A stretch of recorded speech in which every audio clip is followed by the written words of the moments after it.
What's going on, everyone? Welcome back to the channel. I am your host, Peter Parkour of the Distorted Theorists, and today, out of nowhere, even though it was heavily rumored for some time, the official trailer for The Mandalorian and Grogu dropped. Now, before I get into any of this, including my massive fan girling over The Mandalorian, because, you know, the Razor Crest back there, if you are new to the channel, do us a favor, hit that subscribe button and let us know what you think and what you thought of the Mandalorian and Grogu's history over the while. And if you're returning to the channel, make sure to hit that like, share, and comment down below as well what you thought of previous Mandalorian entries. Now, this is the film, I believe, that is being directed by, oh my God, not Jon Favreau, Dave Filoni. Although, no, this is still Jon Favreau, still produced by Dave Filoni, because Dave Filoni's doing a different movie. There's a whole bunch of Mandalorian-esque and new Star Wars projects that are being worked on.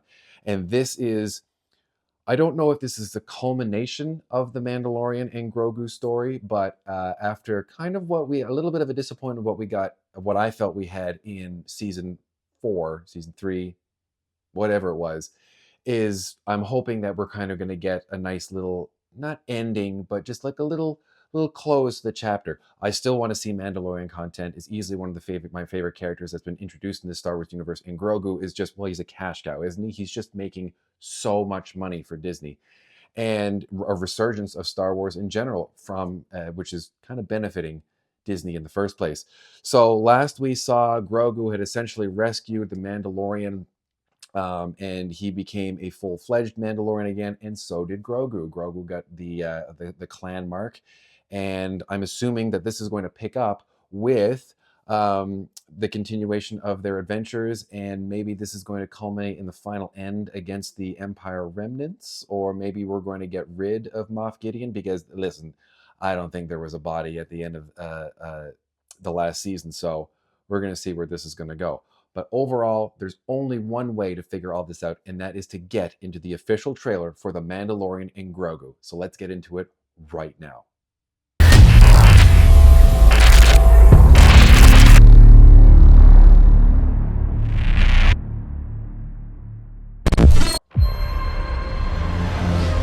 See, we got the Razor Crest back. So what's that all about? See, still got you, buddy. Yeah.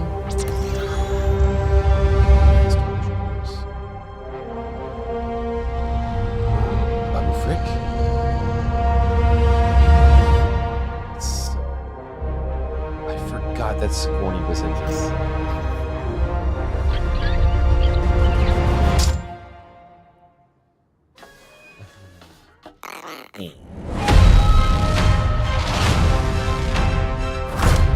Oh yeah, there you go.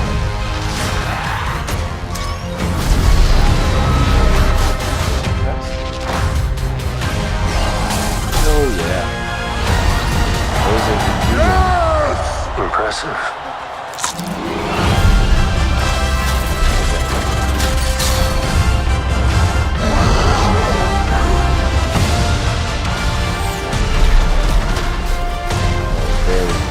There's a lot going on.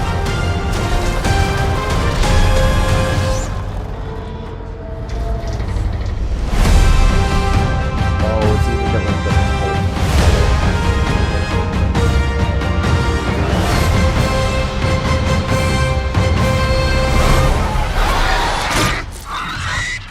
Good shot, baby. Oh. I legitimately thought in that moment right there that Grogu spoke. I thought that that was full on him speaking. So there's a lot, obviously, in that. We did see Sigourney Weaver. I believe she's taking over for, can't remember his name, but the bounty guy from the first, oh my God, what was his name? Carl, it's not Carl. Carl Weathers. Carl Weathers. I think she's taking over for Carl Weathers as the new bounty board. We saw Jeremy Allen White's, he's Jabba the Hutt's son, and he's yoked. Obviously, he's going to be, I think he's part of some kind of, or the leader of some gladiator ring, or maybe he's going to fight the Mandalorian. We didn't see a whole, which was nice. I'm going to say that we didn't see a whole lot of story. We just saw elements. We saw the Razor Crest being chased, the Razor Crest being involved in a bunch of fights, which is getting the lead of the question: is there going to be a new Razor Crest, which is this guy right here? I keep showing it off because I just recently finished building it, and what a unit this Lego is. Anywho, um, we see the Razor Crest, we see the Mandalorian taking names, just kicking ass in general. Grogu seemed to be doing a little bit more by himself. He had with one, I can't remember what the race are, but they're the Babu Frick from episode 9. And yeah, there's just no real speaking in this trailer, which was great. And something that I saw at the end, so there was the big AT-AT walkers, but they seem to be a different form of AT-AT. They've got like more armored legs. So maybe these could be similar to the ones that were seen in Rogue One on Scarif. And the title, you heard me mention it. I was like, they used the pulp title, which I think is very cool. It's very 50s, 60s, which is kind of where the idea for the Mandalorian came from. It was supposed to be about a bounty hunter, obviously, but done as a spaghetti western, which is what the first season was very much like, until we got into the deeper aspects of Star Wars lore. Um, we didn't see much in terms of enemies beyond just like creatures like and all that stuff. And we saw there were some large robots. I wonder if they're indicative of some of the robotic bounty hunters that we would see in Jedi Fallen Order and Survivor. But overall, it seems very action packed. This is going to be very interesting to see a feature Mandalorian film. um, Disney is no stranger to throwing money at something, and we know that the money that went into developing each season of The Mandalorian, it's a pretty penny that they went in, especially with the special effects that they were able to display. But now that we've got like feature film money, that we're going to be able to see quite a jump in the production. We're not going to be having that what was it, it's not a spherical room, but the circular room where Din Djarin is just kind of walking along, but he's walking in front of a screen that's 360 degrees around him, which was popularized in the first season. I'm wondering if we're going to see some returning characters, Boba Fett, Bill Burr's character. Will we see Luke again? Will we see Ahsoka? There's a lot riding on this, but we did see as well a release date, May 22nd, 2026. Next year is shaping up to be pretty big for Disney. I mean, we've got Spider-Man, we've got Doomsday, we've got Mandalorian and Grogu, and there's a number of other films that are going to be coming up that's like very big for the film industry. We're going to see a lot next year. So that's it. I'm very excited for this. There's a lot to unpack, but there's a lot more to see. So hopefully we get one, maybe two more trailers that aren't going to really spoil too much of the story. I'm very excited for this. As again, I'm going to point over my shoulder. Big fan of The Mandalorian.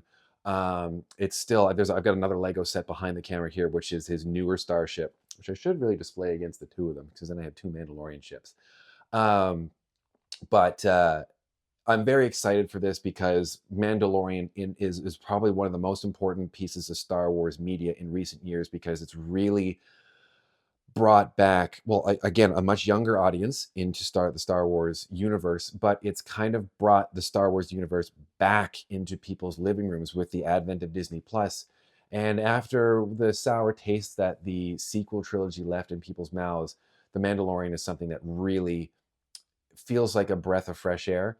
And I'm glad that they're diving into this and giving it the feature that we're hoping it's going to be.